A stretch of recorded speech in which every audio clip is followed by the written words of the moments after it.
What's going on, fellers? I'm back once again. Today, I'm going to be talking about a bunch of OtterEDC stuff, particularly the Rapt Lite and various Rapt Lite accessories. Well, basically inserts. Let's start with the main reason why Jesse's stuff is different from anybody else making Rapt Lite parts. So this stuff is made of TPU, and if you don't know what TPU is, it's essentially a very soft, almost rubbery type of plastic, but I'm assuming most people have felt TPU before. It feels very nice, and in the case of a slider body, it's just phenomenal. The grip is top notch. It feels nice and soft, and this pattern he adds into a lot of his tops. Let me grab these other ones here. These are standard footprint Rapt Lite tops and inserts, the exact same size as the original metal tops. These also have the frag pattern in it. I wasn't a huge fan of how these looked at first with that pattern, but let me tell you, it really does help with grip, which I didn't expect it to help as much as it does, to be honest. I thought it was for looks. And honestly, with these translucent TPUs, I'm starting to like the look of that. I wasn't sold at first, but it's pretty unique. Now, what I have right here, this is my original Rapt Lite just with OtterEDC inserts. The reason these standard footprint inserts are even an upgrade over what Jonas has is because, if you can see, these extend just past these lips where there would be hot spots caused by these plates, so it feels a lot better than the stock inserts while still keeping the same footprint. I really like that. And these are much more durable. I don't see how these could ever break, to be honest. The original inserts were made of acrylic. Those just, no. They shatter if you ever drop them. It's really bad. Then he made them out of Delrin or Palm. I haven't tried those, so I don't know how much more durable they are, but I would assume anything is more durable than acrylic. But still, TPU is a very nice upgrade. The hotspot, I guess, prevention on here works out very nicely. And there's so many colors of these that you can color match to whatever you got going on with your Rapt Lite. But, like I said, full TPU for a Rapt Lite is so good. What I got here is the full TPU thin surround top, I believe is the name. He also makes that same top in a tall version, if we can compare here. So yeah, that might not look like a huge difference, but in practice, it feels very thick. I don't actually like thicker sliders as much, so I don't prefer this, but this is also an option. We're going to talk about magnets in a bit here, because I have a trick to show you. But another variety of top is these flat ones that don't have the frag pattern. These look nice, but honestly, this pattern just provides some really nice grip. But if you're still wanting to go for a clean, flat look, Fidget Focused went to Jesse. He's like, hey, I like these tops, but they're way too thin. You should make them thicker. He's like, I bet. So now we have the chamfer and chamfer tall tops, which is literally just these, but thicker. So he has one in the standard thickness. Yeah, you can see how thin this is. So one in the standard thickness and then one in tall for the chamfer tops.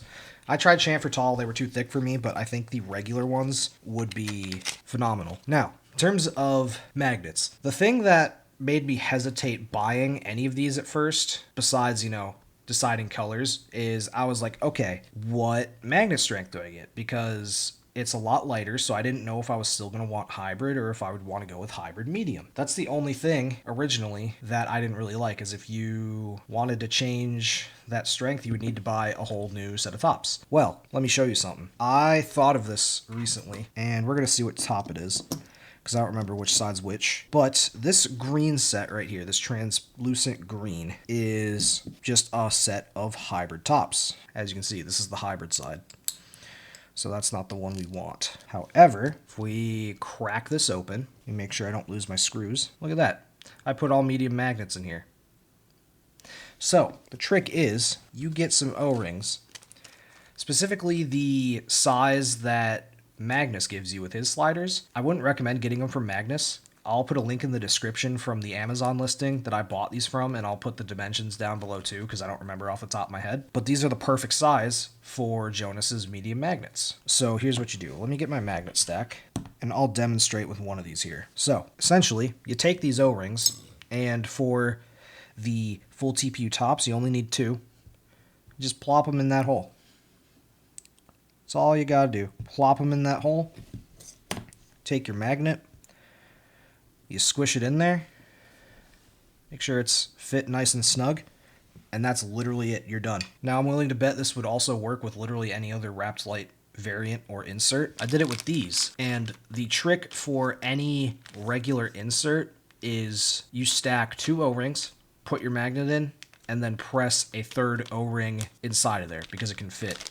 With these tops, I couldn't get a 3rd one to fit, so I just used 2. It's been working great with these tops. So, really, all you need is 1 set of hybrid tops, and then you would just need to get 4 extra medium magnets. You could even get those from the ModusWorks website. I'm not sure if Jesse sells extra magnets on his site along with his TPU Rapt Lites. Another thing is you don't want to over tighten these. You be very careful, very light when you're screwing them in. So yeah, that can save a lot of, I guess, indecisiveness really. If you don't know what magnet strength you're going to like, you can go with hybrid, and if it's too strong, you go hybrid medium with these O-rings. I think, honestly, for these TPU Rapt Lites, that hybrid medium is ideal. In something like a stainless steel Rapt Lite, I have hybrid, and it feels about the same in magnet strength just because this is so much heavier. I believe when I had this in full hybrid, it was 40 grams, so now it's around 38. And then this setup right here,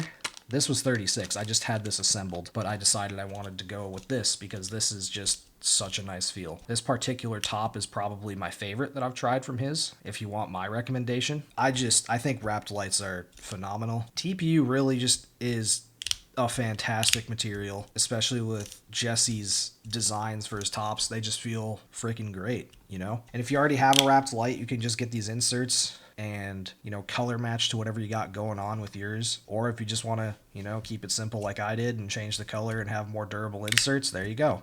The one negative thing with specifically, actually, I've had it with one of these sets of, you know, the full top and then the standard footprint insert top combo. Sometimes they will feel kind of loose and kind of squish and creak around. This particular top right here isn't doing it, and it's probably because the plates are surrounded and held in there. And this set of top and insert only did it very minimally, but a different top and insert set I got from my friend, and he over tightened one of the screws, and now that one sits looser overall. So that's just something to be aware of. It's not really a deal breaker for me, and I don't think it feels like it's going to break. It just made me kind of question the integrity at some points until I looked at it and I'm like, there's no way that's coming apart, because it's not like the screws were physically loosening. It was just weird. I had a chamfer tall top, like I said, and that one, if you pressed on the corners, it would like teeter totter and creak. I don't know what that one was about. I think if you over tighten the screws, it will cause problems, is essentially what it comes down to. So you just got to be really light-handed when you're screwing these in. And it's not like the metal tops. He actually encourages over tightening on the metal tops because it can handle it. So it's just a completely different story with the full TPU tops. But yeah, overall, I highly recommend one of these, dude. It's so good. He sells a full kit for $85, where you can just get, you know, a full complete slider. And my personal recommendation, like I said, is to just go with hybrid medium because it's a sweet spot for magnet strength and this weight. But if you do like something a little stronger, hybrid is the way to go. You just can't whip it around doing these tricks as easily, especially around the worlds. But I will say the only place that you still need to lock in your decision is if you want silent or crunchy. It doesn't say it on here, but these are full strong crunchy. And you could still use the O-ring trick to fit if you wanted to do hybrid or hybrid medium on a full strong. You can still do that with the O-rings. That's actually where I tried it at first. But since this is a crunchy top, even with those O-rings in there, the magnets still have that tiny little bit of room to move around, so it will remain crunchy. So I don't know if there's a way to silence these, but I do know that in particular, if we get out the standard top and insert again, and I pull this apart, the thread here is raised up, so you can't use standard Rapt Lite dampeners. It just doesn't fit. I haven't tried silencing these in any other way, especially with, you know, these full tops. So unless you know of a way to do that, then you got to decide if you want silent or crunchy. With my sliders, most of the time, I like silent. If I have crunch, I usually don't prefer big crunch, so I go silent with my Rapt Lites. But like I said, man, these are just phenomenal. I hope that trick helps because I'm pretty sure you can do this with just about any Rapt Lite setup. I was tempted to do it with the Puchicon Lite, but I haven't yet. I might keep that as hybrid. But this full surround thin top ergonomically is one of the best sliders I've ever felt. I just can't get enough of this thing. Whenever I try it out again and put a build together with it, I'm always just reminded of how perfect it feels. I do still like the original Rapt Lite. This is always going to have a special place in my heart because it was my first premium fidget. So I really like this thing, and I always will. Yeah, customize your Rapt Lite, or if you don't have a Rapt Lite, get one of these full TPU ones. They're 85 bucks. I think that's a very fair price for what you're getting, especially since then you have a platform to use all the other Rapt Lite stuff. If you just want to take the plates and magnets, put it in a different build later down the line, you can totally do that. And you can throw this thing at the concrete and it'll be just fine. The only thing I worry about with abusing it is the plates, because let me see if I can show this. Oh yeah, you can see some deep scratches on this left plate here. I know there's one in one of the top corners. Yeah, this top corner here. Look at that. So I've scratched this one up so bad that you can feel those scratches, but it still slides just fine. And with the extra weight of this stainless steel one, you know, it's still going strong. But it's not about this. It's about the TPU stuff. I highly recommend TPU, Rapt Lite stuff, OtterEDC. Go grab it. Honestly, it's just, they're phenomenal. And also go grab yourself some of these O-rings if you want to try this magnet trick, because for me, this is a game changer right here. Yeah, that's about it for this one. Thanks for watching, and I'll see you guys next week.